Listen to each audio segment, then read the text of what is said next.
Hello, welcome to an author spotlight on Tony Dezuniga. I'm not sure how to pronounce his last name, to be honest, so if I butchered, as I usually am, my apology. But here is All-Star Western issue 2. Okay, one of his earliest work for DC. We got a beautiful Neil Adams cover. Let's go through it. This is, I think this is either his third or fourth, I could be wrong, but for sure one of his earliest work in 1970. Okay, another one of the many Filipino artists that I spotlighted on my channel over the many years. Fantastic talent, and I think what set Tony apart from some of the other Filipino artists is his ability to draw many different genres. You know, some artists are good at horror, some are good at superhero, some are good with sword and sandal like Conan. But when it comes down to Tony, look at this. The first time I flipped through this book, his style resembled a little bit of Gil Kane, okay, because of the way he drew the horses. So that panel right there screamed Gil Kane to me, as well as the horses. When I first looked at this book, I didn't realize it was done by Tony. As I mentioned, I thought it was Gil Kane, especially in the inking style. Okay, and as with many great artists, Tony is his best inker when he had time to do both tasks. For those of DC fan, no doubt his name are known. Okay, especially if you collect horror and western. That's where he drew a lot of books in the beginning, at least in the early to mid 70s.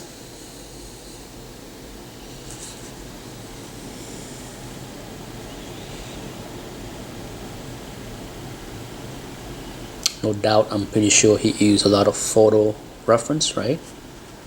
Especially with western, there's plenty of photo reference back in the days. Nothing wrong with that.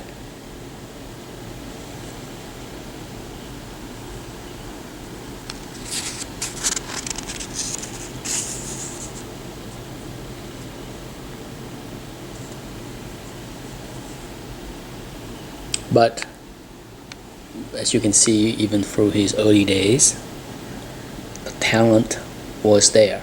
Okay, no doubt. Look at that. See, this right here screamed Gil Kane the first time I flipped through this book. I'm a huge fan of Gil Kane when it comes to western, that's for sure.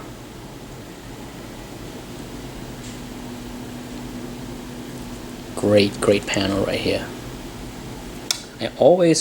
He's not the only one that used this angle, but I always like the below view from behind shot like that with western.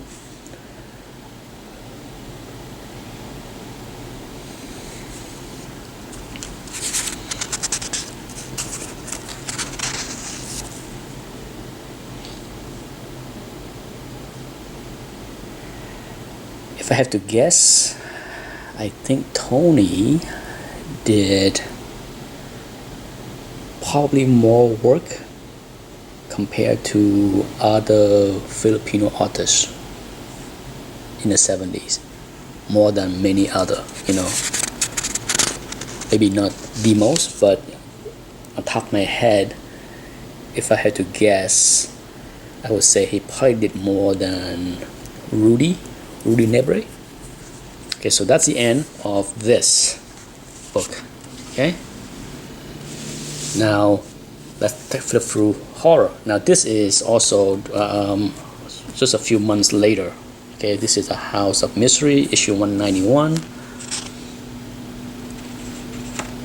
Let's flip through. Here we go. His style also suited well for horror. Great looking drawing right here. Okay.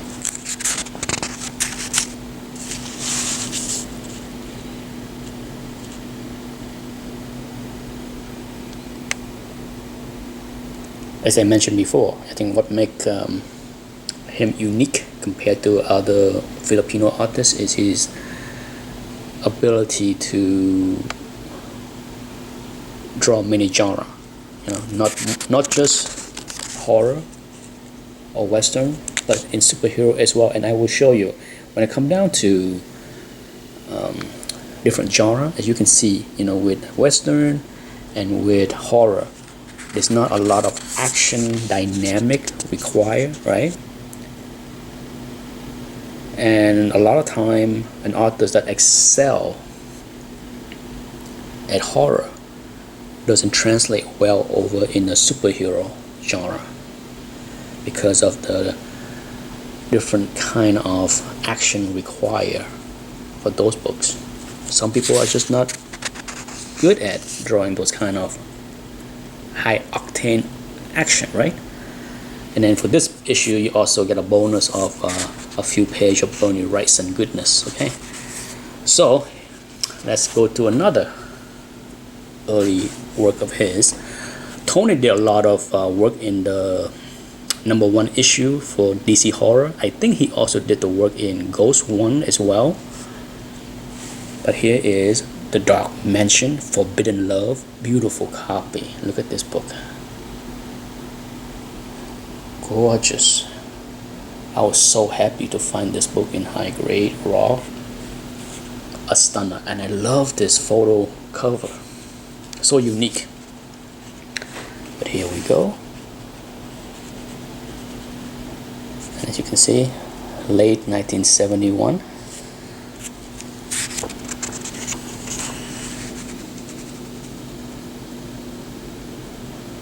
As with many horror books, my view is that, you know, the art would look much better in black and white.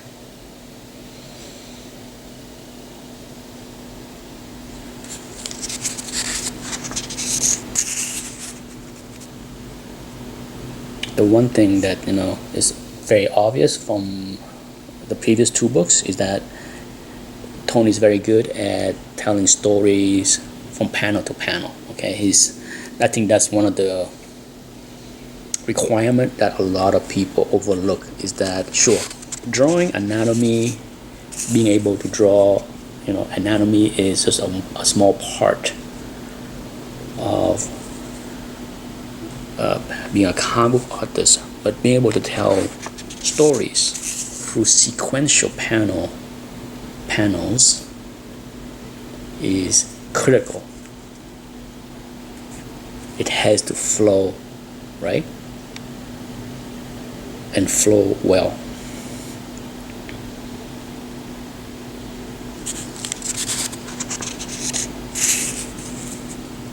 No doubt, I think Tony, as with many great artists, have his own unique style.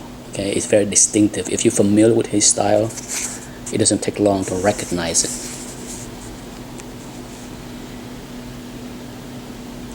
But as I will show in the next video, I will do this in a two-part video.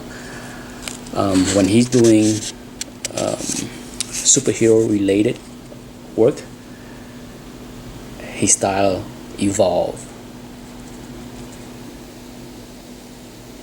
in a good way. Beautiful drawing here. Look at that. I'm pretty sure if he drew romance, it would be just as great. Not sure if he did. You know, for those that know all of his work, you might tell me if he did any romance title. I did not check.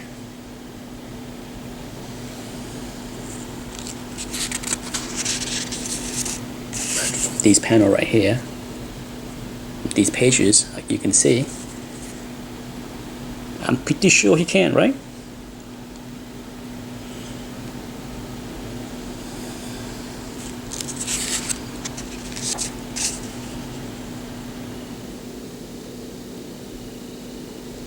You know, what you notice in the last two books as well is this one is his style is evolving. Okay, it's not set yet. You know, you can notice that slight differences in each of the three books, because as most authors probably will tell you that, you know, in their early days they're trying to find their voice, right? They're still exploring. Nothing is set in stone yet as far as what their style will finally be. And even then, many authors go through many changes over the years. You know, I mean, the perfect example would be Bill Sienkiewicz, right? And Frank Miller. Those two changed significantly over the years. Neither style was set in stone for more than a few years. I think Bill Sienkiewicz has settled in now. You know, after 30 plus years, he has settled in, and you see the same style over the last 25 years or so, right? If not 30 years, but his first 10 years, if you're familiar with Bill Sienkiewicz work, whether it's in the FF or Early Moon Night, very different from what it is today. And same thing with Tony. You know, through the first three books that I'm showing in this video, you can see subtle changes.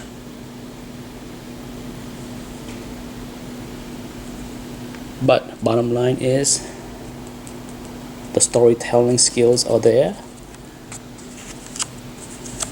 and the foundation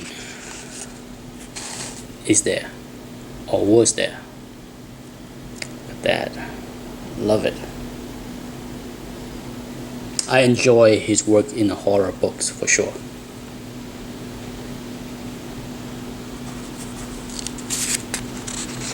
You know, unlike many horror titles, these issues have a full story, not the typical, you know, 5, 6, or 8 page story that you see in many horror DC titles.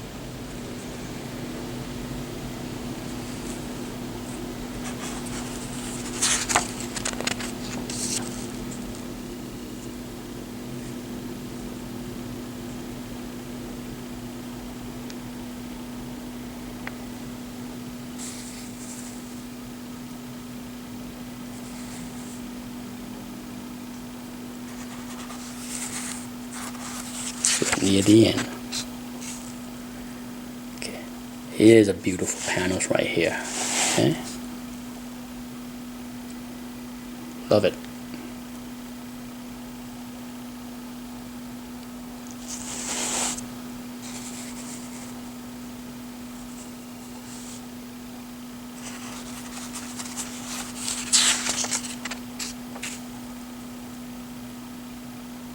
You know, I remember flipping through this book, and the first thing that come to mind was that, you know, he could have drawn Batman, right? That easily could have been Bruce Wayne. I think his style would have fit with Batman for sure. You know, I mean, it's just like Jim Aparo. I think have the right style that would fit Batman, and I think same with Tony. I think if Tony had a shot to do Batman, he would have done a good job. And that's it for this video. Tune in for part 2, where I will show more of Tony's great work. Thanks for watching.